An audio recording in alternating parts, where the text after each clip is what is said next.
Traditionally, fund managers who've been in the market for about 2.5 decades have mentioned their consistent disappointment with the PSU space over the last 15 odd years or so. But here is a segment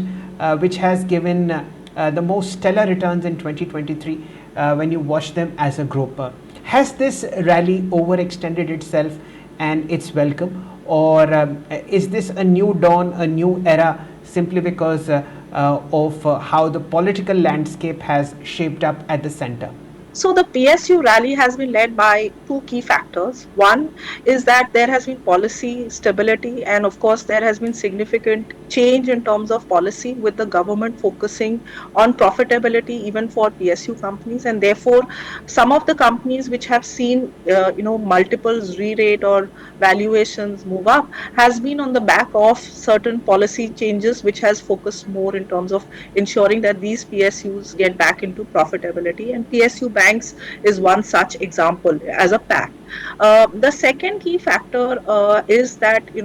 given that the current political landscape seems to suggest the continuity of government, and therefore that means that the policy initiatives that have been taken so far would likely also continue, and therefore that is also driving, the valuations within the PSU basket. Now, the way we look at it is that today, when you look at PSUs across segments, so whether it be, gas utilities, OMCs,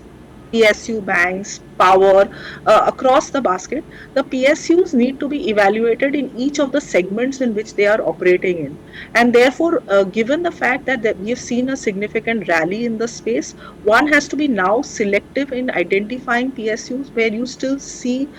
chances, or the ability of these companies to deliver in terms of better return ratio profile as well as earnings profile over the next few years, and then marry that with valuations. And therefore one would have to be more selective in terms of the kind of PSUs that you choose. So there are a few pockets where we do believe that there is opportunity set. First is within the PSU banking pack, there could be a few of the larger PSU banks where you still see ROA improving over the next couple of years, which should support valuations. Second would be in the power utility space as well as power financing space, where there has been considerable improvement in the sector. And the third would be defense, where again the momentum in terms of order flows translating into better earnings profile continues to remain.